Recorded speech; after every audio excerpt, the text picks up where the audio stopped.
Hello friends, मैं अशोक स्वागत करता हूँ प्रगति क्लासेज पर, जहाँ हम लोग भारतीय राज्य व्यवस्था इंडियन पॉलिटी का सेशन कवर कर रहे हैं। इसके अंतर्गत हम लोग जो है लोकल गवर्नमेंट्स यानी स्थानीय सरकार पढ़ रहे हैं। कल के सेशन में हम लोग जो है इसका एक पार्ट जो है कवर किए थे। आज हम लोग इसका जो है सेकंड पार्ट कवर करेंगे। सेशन काफी इंटरेस्टिंग होने वाला है और इम्पोर्टेंट होने वाला है। लास्ट तक देखिएगा, बहुत आपका जो है महत्वपूर्ण सेशन रहेगा, क्योंकि बहुत महत्वपूर्ण क्वेश्चन आपका इसमें रखा गया है और जितने महत्वपूर्ण क्वेश्चन पूछे गए हैं या पूछे जा सकते हैं सब आपका कवर होने वाला है। तो शुरुआत करते हैं आज के पहले क्वेश्चन के साथ, लोकल गवर्नमेंट के जो है पार्ट सेकंड के टॉपिक में। देखेंगे, पहला क्वेश्चन कह रहा है, भारत में सही मायने में स्थानीय स्वशासन का जनक किसे माना जाता है? तो किसे जो है स्थानीय स्वशासन का जनक माना जाता है? तो ये आपको बताना है, Lord Mayo, Lord Ripon, Lord Curzon, Lord Clive. तो किसे दोस्त जो है जो स्थानीय शासन है उसका जो है स्वशासन है उसका जनक माना जाता है, यानी लोकल सेल्फ गवर्नमेंट का जो है कौन जो है फादर है, father of the true local self government. तो ये आपको बताना है कौन है इसमें। तो सही उत्तर आपका रहेगा लॉर्ड रिपन जो है, इसका सही उत्तर रहेगा। कौन रहेगा दोस्तों सही उत्तर? लॉर्ड रिपन रहेगा। क्यों रहेगा? क्योंकि लॉर्ड रिपन जो है कि हमारे यहाँ 1880 से लेकर के 1884 तक जो है भारत का क्या था दोस्तों? भारत का ये वायसराय था। क्या था? वायसराय था। और ये बहुत सारे अच्छे कार्यों के लिए जो है भारत में जाना जाता है। ये ऐसा ऐसा कहा जाता है कि ऐसा ये गवर्नर, ऐसा ये वायसराय था, ऐसा ये जो है उस समय का वायसराय था जो भारत के हमेशा जो हित में कार्य करने के लिए जाना गया है। तो इसको भारत के जो भारतीय भारतवासी जो है, भारतीय जो है, जैसे आप सरोजिनी नायडू ले लीजिए, ऐसे ऐसे पर्सनालिटी इनको जो है अच्छे वायसराय के रूप में नामित किया है। और इनके समय में जो है 1882 में जो है स्थानीय स्वशासन से अधिनियम आया था, लोकल गवर्नमेंट जो है एक्ट आया था, जिसके तहत जो है क्या हुआ था, स्थानीय स्वशासन को जो है बढ़ावा मिला मिला था।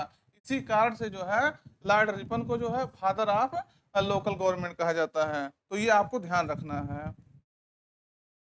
अगला है, लोकतंत्र विकास के लिए जो है पंचायती राज संस्थाओं के पुनर्जीवन पर जो है यलयम सिंघवी समिति को कब नियुक्त किया गया था?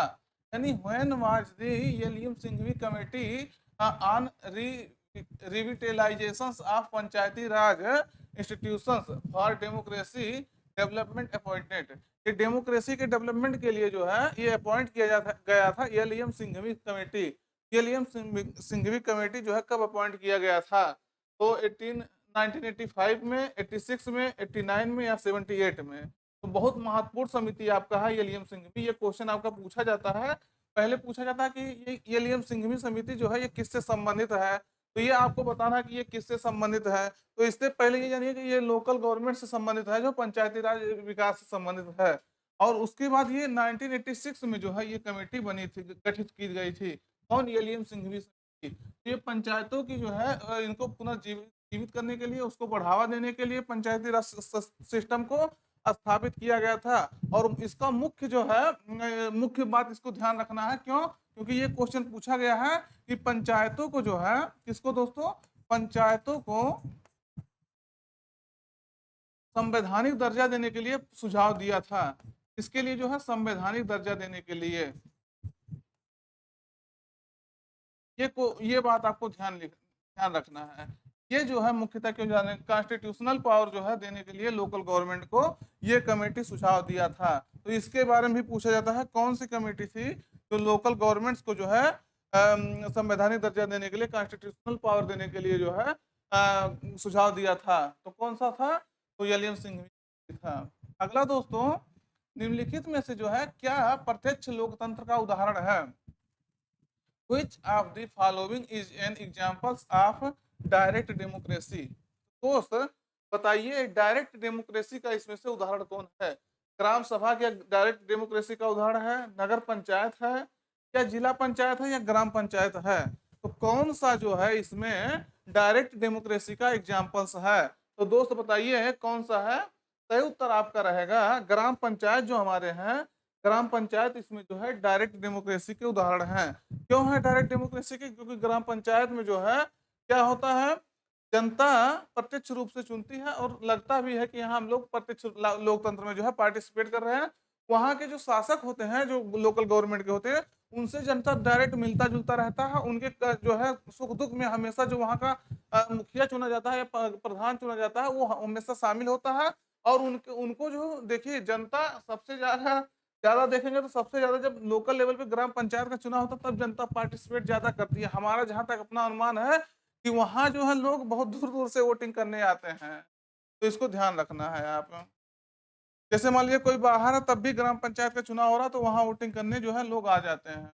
ये डायरेक्ट डेमोक्रेसी का उदाहरण है। अगला है ग्राम पंचायतों की आय का जो है साधन है, निम्नलिखित में से जो है कौन नहीं है? ये कौन नहीं है ग्राम पंचायतों की आय का साधन? यानी जो है सोर्स ऑफ इनकम जो होता है, ये सोर्स ऑफ इनकम जो है ग्राम पंचायत का ये नहीं है। इसमें से किसके थ्रू ये जो है इनकम नहीं प्राप्त करता है? कृषि आय पर जो है कर ये इससे नहीं प्राप्त करता है, या संपत्ति, जानवर एवं वाहन कर, या ऐच्छिक दान या उपहार, या राज्य सरकार द्वारा दिए गए ग्रांट्स या अनुदान। तो जो है कौन इसमें शामिल नहीं होता है? जो सोर्स ऑफ इनकम है स्टेट का, सॉरी ग्राम पंचायत का, ये। तो सही उत्तर आपका रहेगा ऐच्छिक दान है और उपहार, यानी वॉलेंट्री डोनेशंस और गिफ्ट, ये जो है इसमें शामिल नहीं किया जाता है। तो आपका सही उत्तर सी रहेगा। यानी पंचायतों के जो है ये आय है, ये साधन है इसके। संपत्ति, जानवर एवं वाहन कर लगाता है, लगा सकता है, इसको पावर दिया जाता है। कृषि आय पर जो है कर लगा सकता है। राज्य सरकार द्वारा जो है दिए गए अनुदान, ये सब इसके इनकम के सोर्स हैं। अगला है, यदि पंचायत भंग होती है तो किस अवधि के अंदर जो है निर्वाचन होंगे?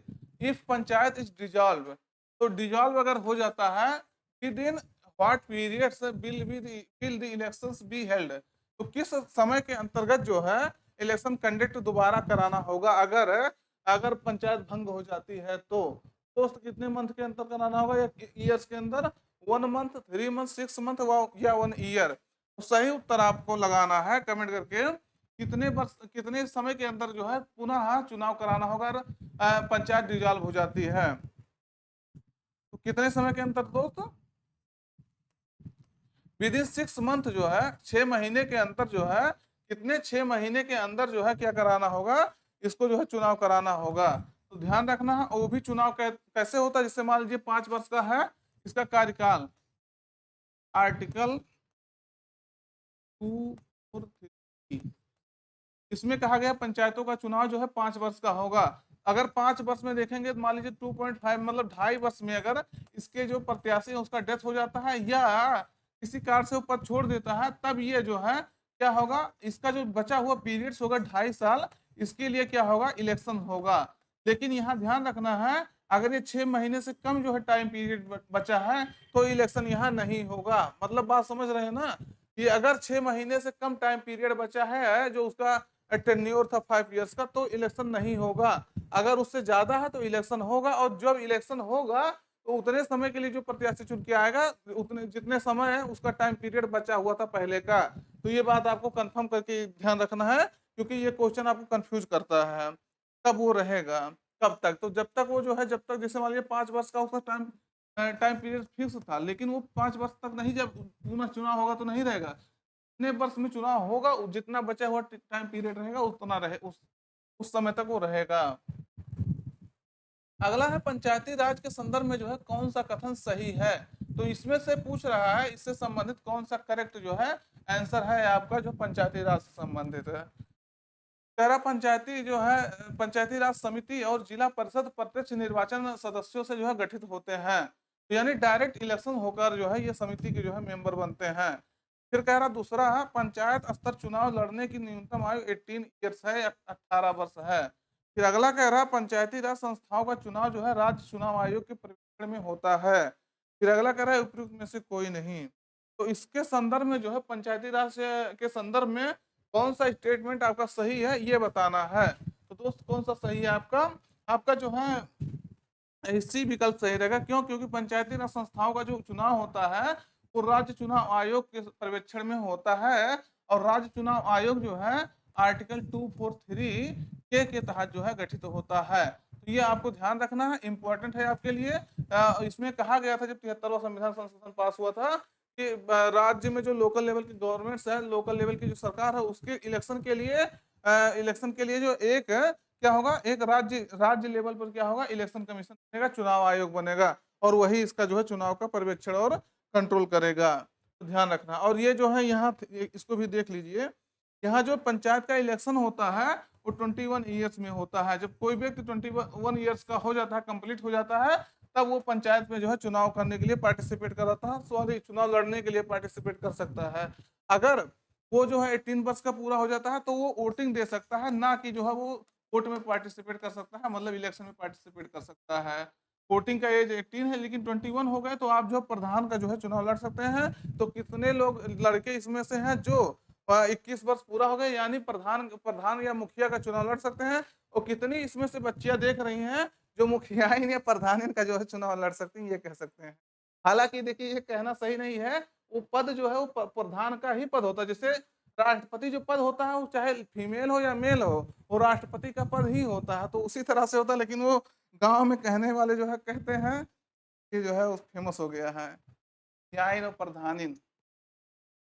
अगला है एक विकास खंड पर जो है पंचायत समिति है।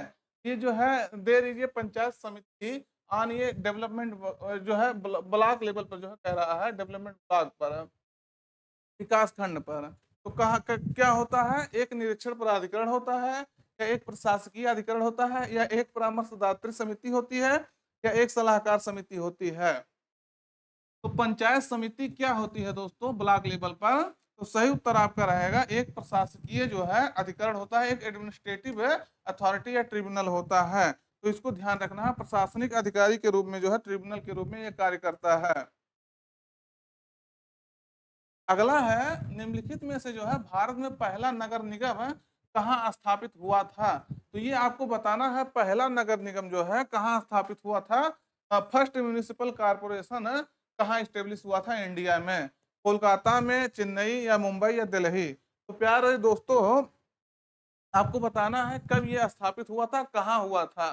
तो सही उत्तर आपका रहेगा चेन्नई। यहाँ देखिएगा कई बार हो सकता है आपको कंफ्यूज कर दें, क्योंकि जो सही आपको विकल्प जहाँ देखेंगे तो आपको कहाँ क्या मिलता है, मद्रास मिलता है। तो मद्रास पहले जो था वो अब वर्तमान में चेन्नई का रूप ले लिया है, यानी दोनों में से कोई भी आपको सही हो जाएगा। और 1688 ईस्वी में या 87 कहीं कहीं भी लिखा हुआ आपको मिल जाएगा। 1687 या 88 ईस्वी में, सोचिए 1687 में यहाँ जो है म्यूनिसिपल कॉर्पोरेशन बन गया था। कहाँ बन गया था? मद्रास में बन गया था। तो ध्यान रखना है। अगला क्वेश्चन है निम्नलिखित में से कौन पंचायती राज की जो है 3 स्तरीय व्यवस्था के अंतर्गत नहीं है? मतलब इसमें से कौन नहीं है ये बताना है। कौन नहीं है? जिला स्तर, ग्राम स्तर, प्रखंड स्तर या तहसील स्तर? तो आपको हम इसको बता चुके हैं, कल वाले सेशन में भी बता चुके हैं ये कौन इसमें जो है पंचायती राज की 3 स्तरीय व्यवस्था के अंतर्गत नहीं है। तो सही उत्तर आपका रहेगा तहसील स्तर इसमें नहीं है। डिस्ट्रिक्ट लेवल पे जिला परिषद होता है, विलेज लेवल पे ग्राम पंचायत होता है, ब्लॉक लेवल पर जो है खंड समिति होता है, खंड जो है परिषद होता है, ये भी कह सकते हैं आप। तो ये आपको तीनों याद रखना है, यानी ब्लॉक तहसील लेवल पर कोई जो है ये ऐसा कोई संस्था नहीं है।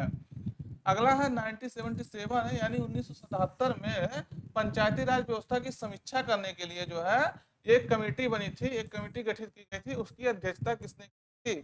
तो ये आपको बताना है, रिव्यू करने के लिए पंचायती राज व्यवस्था का एक कमेटी गठित थी। कब? 1977 में। नाम तो बता रहा, मतलब ये डेट तो बता रहा 1977 में गठित हुआ था। तो इसको जो है पूछ रहा आपसे, ये जो कमेटी गठित हुई थी 1977 में, इसकी अध्यक्षता किसने किया था? तो बलवंत राय मेहता ने, अशोक मेहता ने, के एन काटजू ने, या जगजीवन राम ने?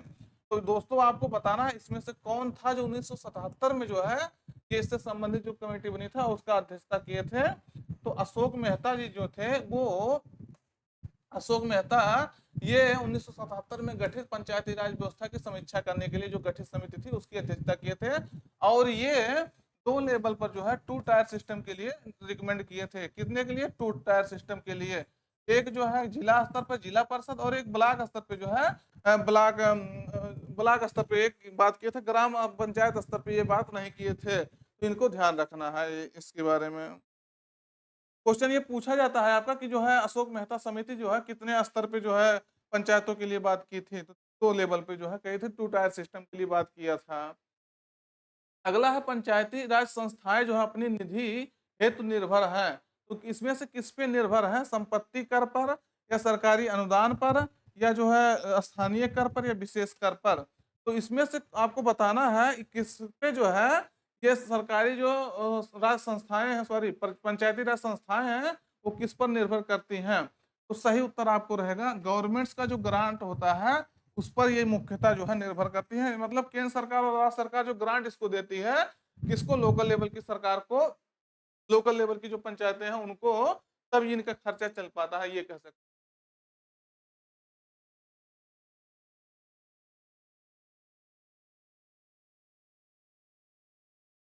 अगला है ग्राम पंचायतों की आय का स्रोत क्या है, कौन सा है सोर्स ऑफ इनकम जो है, क्या है ग्राम पंचायतों के लिए। भूमि एवं स्थानीय कर या मेला एवं बाजार कर, मृत्यु कर या जो है मकान एवं पशु कर। कौन सा सोर्स ऑफ इनकम है ग्राम पंचायत के लिए, तो मेला एवं बाजार कर जो है, फेयर एंड जो है मार्केट टैक्स है, ये इनके इनकम का सोर्स है। देखिएगा आर्टिकल, सॉरी हमारा शेड्यूल जो है, शेड्यूल 9th में, देखिएगा गलत हो रहा है, कहा दोस्तों शेड्यूल 11th में, शेड्यूल कहा दोस्तों 11th में जो है पंचायती राज संबंधी जो है 29 विषयों को शामिल किया गया है अनुसूची 11 में। तो 11वीं अनुसूची में ये भी एक जो है मेला एवं बाजार कर उसके जो है आय का एक सोर्स है, तो ये आपको ध्यान रखना है। अगला है पंचायत समिति के सदस्य, यानी जो मेंबर्स होते हैं आप पंचायत समिति, ये क्या है, इसमें से चारों में से कौन सा आपका जो है इससे संबंधित जो बात सही कह रहा है। कह रहा खंड विकास प्राधिकारी जो होता है, पदाधिकारी जो होते हैं द्वारा मनोनीत किए जाते हैं। यानी जो पंचायत समिति के सदस्य होते हैं, ये जो खंड विकास अधिकारी होते हैं, ब्लॉक डेवलपमेंट ऑफिसर होते हैं, पीडीओ होते हैं, इनके द्वारा जो है नियुक्त किया जाता है, sorry BDO, block development officers. और कह रहा अगला जिला पंचायत अध्यक्ष द्वारा जो है मनोनीत किए जाते हैं, ये जो पंचायत समिति के सदस्य होते हैं। फिर कह रहा प्रत्यक्ष रूप से जनता द्वारा जो है निर्वाचित किए जाते हैं। फिर अगला कह रहा था ग्राम पंचायत के सदस्यों द्वारा जो है अप्रत्यक्ष रूप से जो है इनडायरेक्टली ये निर्वाचित होते हैं, इलेक्ट होते हैं। तो इसमें से पंचायत समिति के सदस्य कैसे आते हैं, तो सही उत्तर आपका रहेगा डी, पंचायत जो ग्राम पंचायत के सदस्य होते हैं ये जो है इनडायरेक्टली इनको जो है अप्रत्यक्ष रूप से निर्वाचित करते हैं, यानी they are indirectly elected by the members of the gram panchayat, तो ध्यान रखना है। अगला है भारत में पंचायती राज संस्था के जो है कामकाज की जांच के लिए जो है निम्नलिखित में से कौन सी समितियां नियुक्त की गई थी। तो देखिएगा 4 समिति यहाँ दिया गया है आपको, इन चारों समितियों में से बताना है कौन सी समिति जो है आपका दोस्तों ये पंचायती राज संस्थाओं से संबंधित थी। तो एलियम संघवी समिति या अशोक मेहता समिति या आपके जो है जीबी के राव समिति या बलवंत राय मेहता है, यहाँ ये क्या है दोस्तों, बलवंत राय मेहता है, इंग्लिश में सही है, तो बलवंत राय मेहता समिति है। तो चारों में से आपको बताना है कि पंचायतों से संबंधित जो समिति थी नियुक्त की गई थी, कौन सा नियुक्त किया गया था। और देखिएगा यहाँ पहले इसको देखिएगा, ये चारों समितियां जो हैं उपयुक्त चारों, ये चारों समितियां आपके जो है पंचायती राज संस्थाओं से संबंधित है। लेकिन यहाँ क्वेश्चन ये भी पूछा गया है इन समितियों को जो है सीरीज वाइज लगाना है।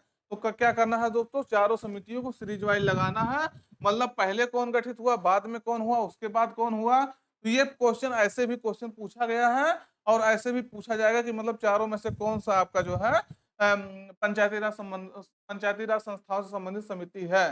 तो देखिएगा इसमें सीरीज अगर आपसे लगाने के लिए पूछा जाए तो बलवंत राय मेहता समिति जो है ये 1957 में स्थापित किया गया था।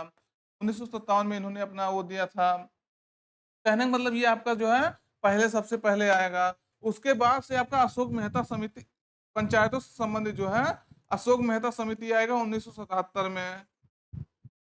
उसके बाद जीबी के राव समिति आएगा आपका 1975 में, सॉरी 1975 नहीं 1985 हो जाएगा, 1985 में जीबी के राव समिति आएगा। और एलियम सिंघवी समिति जो है 1986 में 1986 में आएगा।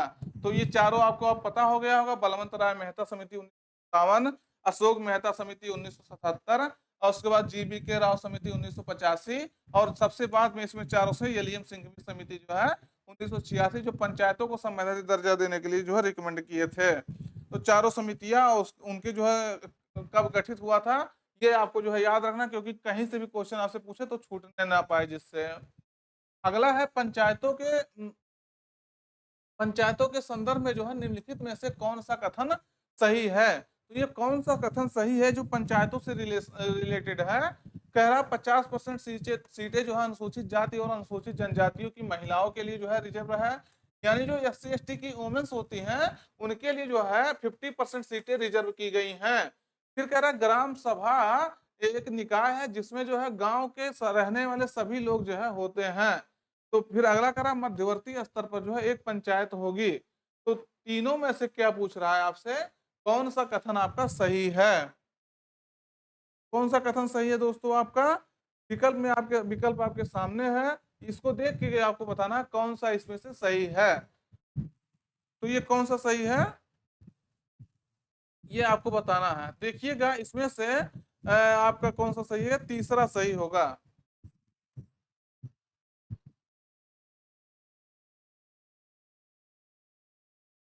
यहाँ थोड़ा सा क्वेश्चन हमको लग रहा देर क्वेश्चन थोड़ा सा कंफ्यूजिंग लग रहा है, क्योंकि हमको लग रहा है कुछ छूटा है यहाँ। लेकिन यहाँ आपको हम अभी तीनों बता देते हैं, क्लियर कर देते हैं क्या इसमें जो है होना चाहिए। देखिए पहला तो आपको गलत हो जाएगा। पहला क्यों गलत हो जाएगा दोस्त, इसलिए गलत हो जाएगा। पहला पहला कह रहा 50% सीटें अनुसूचित जाति और अनुसूचित जनजाति की महिलाओं के लिए रिजर्व है। तो पहले ये जानिएगा किसी एक विशेष जाति की महिलाओं के लिए सीटें रिजर्व नहीं की गई हैं। सिर्फ और सिर्फ 33% सीटें जो है महिलाओं के रिजर्व, 33% सीटें जो है महिलाओं के लिए वुमेन्स के लिए क्या किया गया है, रिजर्व किया गया है। तब इसमें जो भी महिलाएं हैं जो SC ST में आती हैं उन महिलाओं को भी इसमें इंक्लूड किया जाता है। ये नहीं कि जो है पहले 33% महिलाओं को आरक्षण दिया जाए, फिर जो है महिलाओं को जो SC ST को रिजर्वेशन दिया गया है उसमें रिजर्वेशन दिया जाए, तो ऐसा नहीं होता है। कैसा होता है, जो 33% टोटल रिजर्वेशन है महिलाओं का, उसी में जो है जो SC ST की महिलाएं हैं वो भी इंक्लूड होती हैं। उसके बाद जो कह रहा अनुसूचित जाति और अनुसूचित जनजाति के महिलाएं हैं तो उनको महिलाओं से कोई स्पेशल मेजोरिटी नहीं दिया गया है, बल्कि जो SC ST के लोग हैं, SC ST के लोग हैं इनको जो है जनसंख्या के आधार पर, जो पॉपुलेशन के आधार पर रिजर्वेशन दिया जाता है, ना कि 33% या कोई और परसेंट है। ये जनसंख्या के आधार पर जो है पॉपुलेशन के आधार पर रिजर्वेशन दिया जाता है। अगला है ग्राम सभा। जो है ये ग्राम सभा कह रहा है एक निकाय है जिसमें गांव के सभी रहने वाले लोग जो है शामिल होते हैं। तो ये बात आपको सही नहीं करना है। क्यों नहीं करना है, क्योंकि ग्राम सभा जो है, ग्राम सभा या ग्राम पंचायत जो होता है उसके अगर उसमें सबको शामिल कर दिया जाएगा तो उसमें कहाँ वो पार्टिसिपेट कर रहे हैं। पार्टिसिपेट कौन कर रहा है, जो 18 ईयर्स को है पूरा हो गया वो इसमें पार्टिसिपेट कर रहा है, ना कि और कोई पार्टिसिपेट कर रहा है। तो इसको ध्यान रखना है आपको। यानी ये जो है आपका ये भी सही होगा, सभी लोग इसमें पार्टिसिपेट नहीं करते हैं। तो पहला और दूसरा आपका गलत हो गया। तो इसमें से पूछ रहा सही कौन है, तो केवल 3 ही आपके पास ऑप्शन बचता है। तो मतलब 3 ही सही है आपका तीसरा। और वो भी कह रहा है पंचायती राज, अभी एक क्वेश्चन और आएगा बता देंगे उससे संबंधित जो क्वेश्चन। कह रहा पंचायतों की जो है वित्तीय स्थिति के लिए जो है राज्य सरकार प्रत्येक 5 वर्षों में जो है क्या गठित करती है। तो फाइनेंशियल जो सिचुएशन होता है उसके लिए एक 5 वर्ष में जो है रिव्यू करने के लिए फाइनेंशियल पोजीशन को एक जो है क्या बनता है, तो कॉन्स्टिट्यूट किया जाता है क्या। तो क्या किया जाता है, वित्त आयोग किया जाता है, निर्वाचन आयोग, वित्त समिति या सलाहकार समिति। तो प्रत्येक 5 वर्ष में जो है ये कह सकते हैं ये राज्य में गठित होने वाला है। तो कौन गठित करेगा, राज्यपाल करेगा आपका। तो इसमें से कौन सा गठित होता है प्रत्येक 5 वर्षों में, वो भी वित्तीय स्थिति की समीक्षा के लिए।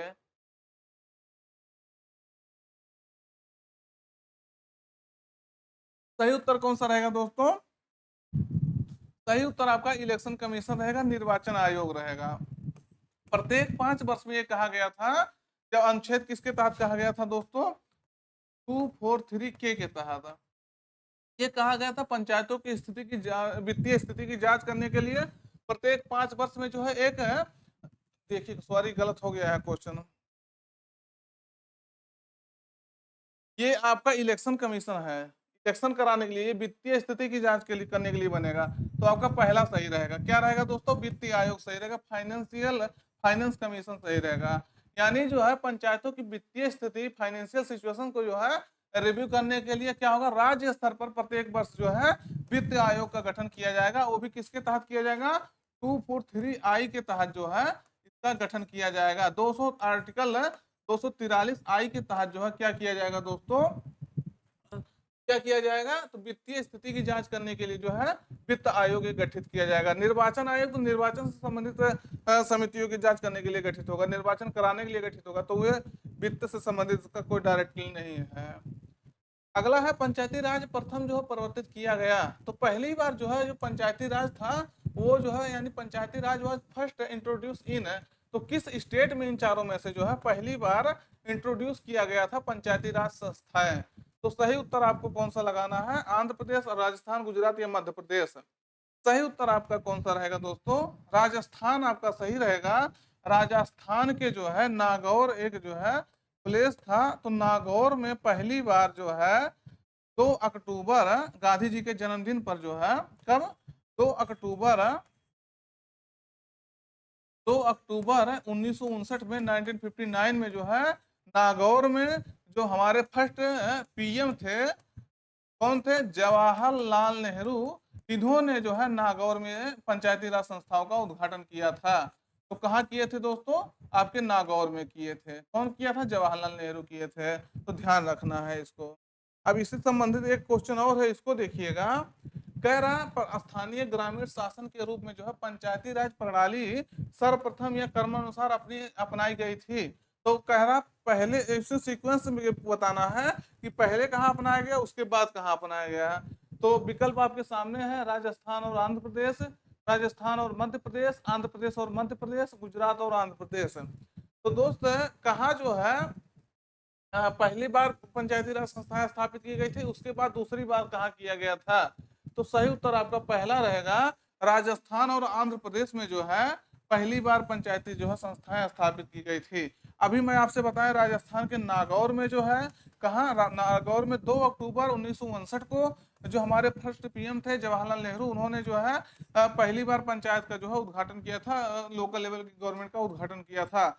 वहीं आंध्र प्रदेश जो है, यहाँ जो है यही प्रधानमंत्री जो हमारे रहे हैं, कौन, जवाहरलाल नेहरू जी, 11 अक्टूबर को जो है 11 अक्टूबर 1959 को, उसी सन में, सन आपका सेम ही था, ये 2 अक्टूबर को यहाँ किए थे, यहाँ आपके जो है 11 अक्टूबर को आंध्र प्रदेश में इसका उद्घाटन किए थे। यानी राजस्थान और आंध्र प्रदेश में पहली बार जो है पंचायतों का स्थापना किया गया था। अगला है पंचायत के चुनाव कराने है जो है निर्णय किसके द्वारा लिया जाता है। तो ये निर्णय पूछ रहा है, who takes the decisions to hold panchayat elections. तो किसके द्वारा जो है पंचायत में इलेक्शन कराने के लिए जो है निर्णय लिया जाता है। तो सही उत्तर आपका रहेगा इसमें, राज्य सरकार जो है क्या करती है, इसके लिए एलिजिबल होती है, राज्य सरकार इसके लिए जो है क्या करती है, पंचायत के चुनाव करने के लिए निर्णय लेती है। अगला है पंचायतों के लिए कराए जाने वाले सभी निर्वाचनों के संचालन व संचालन का अधीक्षण, निर्देशन और नियंत्रण में निहित होता है। यानी अधीक्षण मतलब क्या होगा आपका, सुपरिंटेंडेंस, उसके बाद निर्देशन मतलब डायरेक्शंस, और नियंत्रण मतलब कंट्रोल। तो इस जो है कंडक्ट कराया जाता है इलेक्शंस पंचायती लेवल पर, इसको जो है कौन कंट्रोल करता है, तो ये कौन है इसके लिए जिम्मेदार, राज्यपाल है, भारत का निर्वाचन आयोग है, जिला पंचायत राज अधिकारी है, या राज्य निर्वाचन आयोग है। तो अभी आपसे बताए हम, इसको 2-3 बार बता चुके हैं। स्टेट लेवल पर है निर्वाचन कराने के लिए क्या होगा आपका, राज्य निर्वाचन आयोग होगा, जिसकी स्थापना जो है आर्टिकल 243 के तहत इसकी स्थापना किया जाएगा। तो ये आपको ध्यान रखना है। अगला है भारत की आत्मनिर्भर समाज व्यवस्था का वर्णन करते हुए इसने कहा कि भारत की ग्राम व्यवस्था छोटे छोटे गणतंत्र हैं। तो ये दोस्त जो है किसने कहा था कि भारत की जो है जो ग्राम व्यवस्था है, लोकल लेवल की जो व्यवस्था है, वो जो है छोटे छोटे गणतंत्र हैं। ये जो है आपको बताना है। चार्ल्स मेटकाफ कहा था, वर्क कहा थे, मिल कहे थे, या कनिंघम ने कहा था। तो जो है चार्ल्स मेटकाफ ने जो है 1830 के बाद के आसपास, ये जो है चार्ल्स मेटकाफ ने भारत के जो लोकल लेवल की गवर्नमेंट है उसको जो है छोटा छोटा गणतंत्र कहा था, रिपब्लिक कहा था, छोटे छोटे। अगला है 73वें संविधान संशोधन कानून की वैधानिक शुरुआत जो है किस संविधान संशोधन बिल से हुई थी।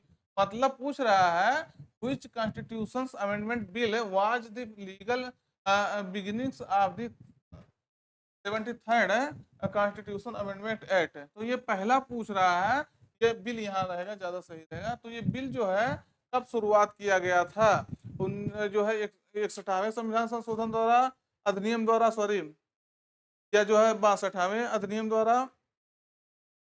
जस्ट 1 मिनट, अधिनियम और बिल में अंतर होता है, अधिनियम यहाँ नहीं होगा, यहाँ आपका बिल होगा, क्योंकि बिल इंट्रोड्यूस किया जाएगा, वो बिल पास ही नहीं हो पाया था, लेकिन शुरुआत किया गया था। तो 61st जो है बिल था, ये 62nd या 63 या 64, तो कौन सा था बिल जो है जो इसमें वैधानिक दर्जा देने के लिए, कानूनी दर्जा देने के लिए इंट्रोड्यूस किया गया था लोकसभा में। तो ये आपको बताना है कौन सा था। सही उत्तर आपका रहेगा 64वां संविधान संशोधन बिल जो है कौन सा दोस्तों, 64th है कॉन्स्टिट्यूशन अमेंडमेंट एक्ट, नहीं यहाँ बताना, बिल बताना, क्योंकि बिल जो है, बिल कब होता है, जब ये अधिनियम नहीं बनता तब तक बिल हो जाता, मतलब कानून जब तक नहीं बनता, जब कानून बन जाता है तो एक्ट हो जाता है। तो 64वां संविधान संशोधन आया था तो 1989 में जो है राजीव गांधी की सरकार ने जो है, राजीव गांधी ने लोकसभा में ये बिल पेश किया था, वहां से पास हो गया था, लेकिन राज्यसभा में ये बिल गिर गया था। तो इसको ध्यान रखना, 64वें जो है संविधान संशोधन द्वारा ये आया था पहली बार। अगला है भारत के संविधान में जो है पंचायतों तथा नगर पालिकाओं से संबंध जो है 73वें और 74वें संवैधानिक संशोधन जब हुए उस समय भारत के प्रधानमंत्री कौन थे। ये बताना है, जब 73वां 74वां संविधान संशोधन जो है लागू हुआ, पारित हुआ, तो उस समय जो है पीएम कौन था। इंदिरा गांधी थी, या राजीव गांधी थी, या पीवी नरसिम्हन राव थे, या एच डी देवगौड़ा थे। तो कौन था दोस्तों, आपको बताना है इसमें से, चारों में से कौन इसके जो है पीएम थे इस समय।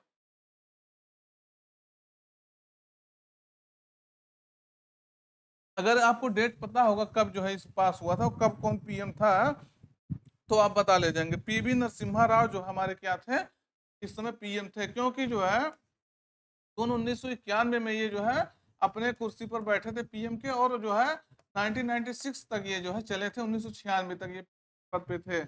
और हमारा 73वां 74वां संविधान संशोधन कब पास हुआ था दोस्तों, 1992 में जो है पास हुआ था। कब पास हुआ था, 1992 में पास हुआ था। तो ये आपको ध्यान रखना है। अगला है पंचायती राज संस्थाओं को जो है 29 कार्यों की सूची जो है किस अनुच्छेद के तहत जो है दी गई है। तो 243 एच, 243 ई, एफ, जी। तो इस चारों में से जो है कौन से, किसके तहत जो है, जो पंचायती राज संस्थाएं हैं, जो आपकी 11वीं अनुसूची में, अभी आपसे बताया ना 29 विषयों को शामिल किया गया है 11वीं अनुसूची में, तो उस 11वीं अनुसूची में जो 29 विषय शामिल किए गए हैं उसके लिए कोई आर्टिकल्स होगा, तो वो आर्टिकल्स कौन सा रिस्पॉन्सिबल है। तो सही उत्तर आपको लगाना है। सही उत्तर आपका रहेगा 243 जी जो है, इसमें जी जो है क्या होगा, पंचायतों के कार्य से संबंधित है, और पंचायतों के जो 11वीं अनुसूची है उसमें 29 विषय जो है उसके बारे में जिक्र किया गया है जी में। तो इसको ध्यान रखना है। अगला है वह न्यूनतम जनसंख्या कितनी है जिसके नीचे जो है 73वें संविधान संशोधन द्वारा जो है अधिनियम के उपबंध के अनुसार जो है मध्यवर्ती स्तर पर जो है पंचायतें गठित नहीं की जा सकती। यानी what is the minimum populations below which panchayat can not be constituted at the intermediate level as per the provisions of the 73rd constitution act. तो उसके तहत जो है, जो 73वां संविधान संशोधन आया था उसके तहत जो है कौन सा है आपका ऐसा है जो इससे नीचे अगर राज्य की जनसंख्या है, तो जो मिडिल लेवल का होता है, इंटरमीडिएट लेवल पे जो होता है पंचायतें, उसकी स्थापना नहीं की जाएगी। तो 25 लाख से अगर कम है जनसंख्या, 2 मिलियन से कम है, 35 लाख से कम है, या 30 मिलियन से कम है। यहाँ देखेंगे थोड़ा सा,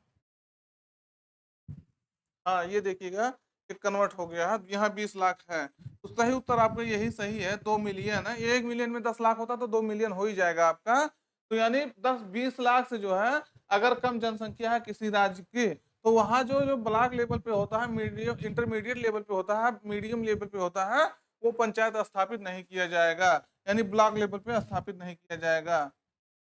अगला है, निम्नलिखित में से कौन जो है पंचायतों की संरचना के बाबत जो है उपबंध करने का अधिकृत है, यानी who among the following is authorized to make provisions regarding the compositions of panchayats. तो इसमें से कौन जो है पंचायतों की संरचना के बाबत जो है उपबंध करने का अधिकृत है।